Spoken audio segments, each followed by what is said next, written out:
आली जनाब आदिल हसन साहब बलरामपुर के कैंडिडेट और तमाम बुजुर्गान जो मुफ्ती साहब और यहाँ दूर दूर से जो लीडर्स यहाँ पर आए हैं, मैं तमाम का इस्तकबाल करता हूँ।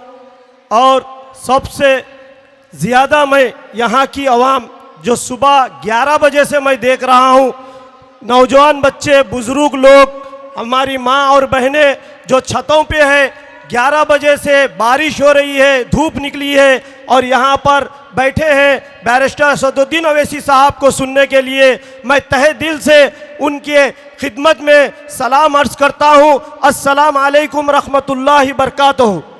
आप लोग काबिल मुबारक है कि 11 बजे से आप लोग बिना उठे यहाँ पर जलसे को समाप्त फरमा रहे हैं और बैरिस्टर असदुद्दीन अवैसी साहब का इंतज़ार कर रहे हैं।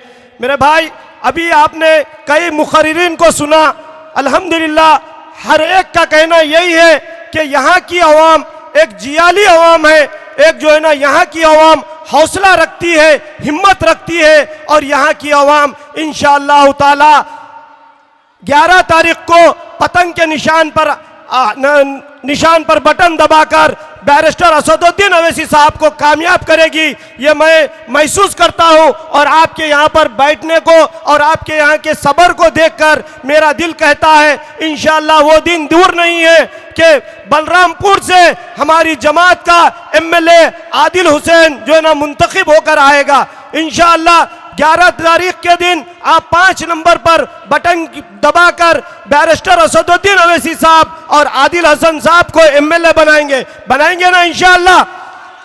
मैं आप लोगों को फिर एक बार मुबारक देते हुए आप लोगों से यही गुजारिश करूंगा कि भाई आप देखिए, हिंदुस्तान में जब कभी भी गरीबों पर, दलितों पर, मुसलमानों पर, सिखों पर या ईसाइयों पर कोई मुसीबत आती है तो आपके हमारे हर दिल अजीज बैरिस्टर असदुद्दीन अवैसी साहब जो एक ऐसे हरकियाती लीडर हैं और एक हरकियाती बैरिस्टर हैं, पार्लियामेंट में आपका एक नुमाइंदा आपके हक में, आपके फेवर में जो आवाज़ उठाता है उसका नाम है बैरिस्टर असदुद्दीन अवैसी। क्योंकि अल्हम्दुलिल्लाह मैं जब हैदराबाद में मैं रहता हूँ, मैं देखता हूँ बिहार सीमा अंचल से तकरीबन बच्चे 20 साल 22 साल के यहाँ पर रोजगार नहीं होने के कारण हमारे पास हैदराबाद में हो या दिल्ली में हो या बम्बई में हो जाकर मेहनत मजदूरी कर रहे हैं। मैं आज से 10 साल पहले भी यहाँ पर आया था यही इलेक्शन की कैंपेनिंग में हमारे आदिल हसन साहब के हक में वोट का इस्तेमाल के लिए, और 10 साल के बाद आज आया हूँ। देखता क्या हूँ कि सड़कें जिस तरीके से 10 साल पहले थी उसी तरीके की सड़कें हैं। लाइट का प्रॉब्लम भी जिस तरीके से 10 साल पहले था वही प्रॉब्लम आज भी यहाँ पर है। क्या यहाँ पर डेवलपमेंट हुआ? आपका यहाँ का विधायक 4-4 वक्त जो है ना जीत कर आता है और कोई डेवलपमेंट यहाँ पर नहीं लाया है। ये बड़ी शर्म की बात है। हमारे अगर इस एरिया के एमएलए इंशाअल्लाह हमारे आदिल हसन रहते तो अभी तक यहाँ पर 4 चांद लग जाते थे, मगर अभी भी वो वक्त दूर नहीं है। बैरिस्टर असदुद्दीन अवैसी साहब इनकी क़ियादत को, इनकी कायदाना सलाहियत को देखते हुए फिर एक बार आपके दरमियान इनको ला खड़ा किया है। मेरे भाई, बार बार मौका नहीं आता है, ये मौका आ चुका है, ये आखिरी मौका है। और जैसा कि अभी हमारे दूसरे मुखर्रिर जैसा कह रहे थे कि जो पूरा सर्वे किया गया है 70% लोग जो है ना एमआईएम के हक में वोट डालने के लिए तैयार है। इंशाअल्लाह वो दिन दूर नहीं है। अगर 70% हमारे लोग जो है ना मुसलमान और दलित हिंदू सब मिलकर आदिल हसन के हक में अगर वोट डालेंगे तो आदिल हसन भारी मेजॉरिटी से यहाँ पर जीत कर आएंगे। इंशाअल्लाह डालेंगे ना मेरे भाई। देखिए, वक्त की नजाकत को समझिए। आप देख लीजिए हिंदुस्तान में, मैं ये नहीं कहता हूं कि मुसलमान नहीं बल्कि गरीब को सताया जा रहा है, चाहे वो मुसलमान हो या दलित हो या सिख हो या ईसाई हो। गरीब को आए दिन सताया जाता है, नए नए केसों में मुब्तला किया जाता है। लव जहाद का मसला हो या जो है ना गौ रक्षक का मसला हो, ये पूरा जो है ना प्लानिंग ये हुकूमत की और ये ना आरएसएस की है कि इनको आपस में लड़ाओ और हुकूमत करो। ये अंग्रेजों की पॉलिसी ये लोग आरएसएस वाले इख्तियार करके मुसलमानों को, दलितों को और जो ना सिख ईसाइयों को और गरीबों को आपस में लड़ाते हैं और अपना वोट बैंक मजबूत करते हैं। इनको डेवलपमेंट की फिक्र नहीं है, इनको जो है ना मुसलमान गरीबों की फिक्र नहीं है। ये लोग अपने आप को बताते हैं गरीब, मगर इनके जो है ना बैंक खाते जो है ना फॉरेन कंट्री में है। इनके जो है ना जो भी कारोबार है दुबई में, यूएस में, यूके में इनके कारोबार से हमारे मुसलमानों का, हमारे गरीबों का, हमारे दलितों का ये लोग खून चूसते हैं जोक की तरीके से, और खून चूस के यहाँ का पैसा ले जाकर जो है ना दूसरे कंट्रियों में ये लोग बिजनेस करते हैं। दूसरे कंट्रियों में इनके महल है, दूसरे कंट्रियों में इनके जो ना फार्म हाउसेस है। मेरे भाई आज भी देखिए, मैं देखा तो बहुत अफसोस होता है कि हमारे यहाँ के जो छोटे छोटे मासूम बच्चे हैं वही हालत में, तालीम नहीं है, स्कूल्स नहीं है, मदरसे हैं तो मदरसों के भी हालात बहुत खस्ता हैं।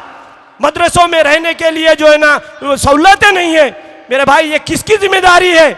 आज हमारी जो भी डेवलपमेंट्स है हुकूमत की जिम्मेदारी है और यहाँ के विधायक की जिम्मेदारी है, मगर वो विधायक कुछ नहीं करता।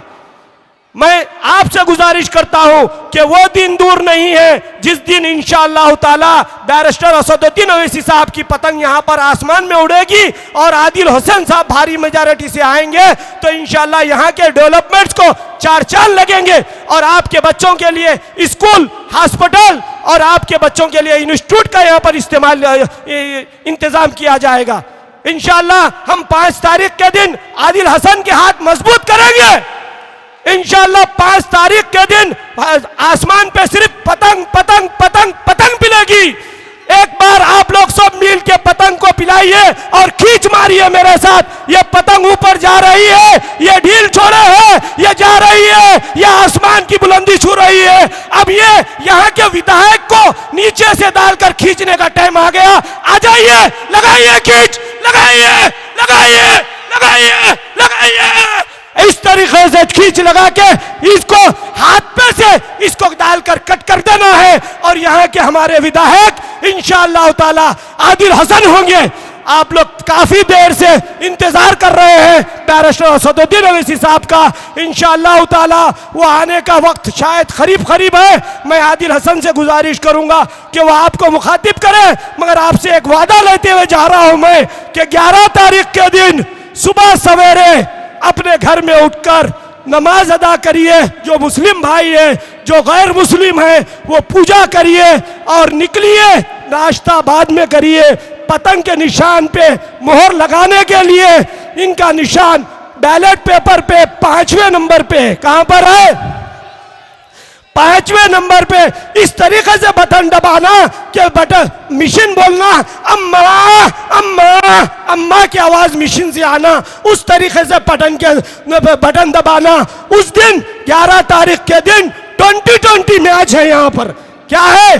2020 IPL का, और हमको सिर्फ छक्के और चौके मंगाना है। मारेंगे ना मेरे भाई? सिर्फ छक्के और चौके लगाना है और बैरिस्टर असदुद्दीन ओवैसी साहब के हाथ मजबूत करना है। आदिल हसन को यहां से विधायक बनाना है। शुक्रिया, खुदा हाफिज, इंशाअल्लाह।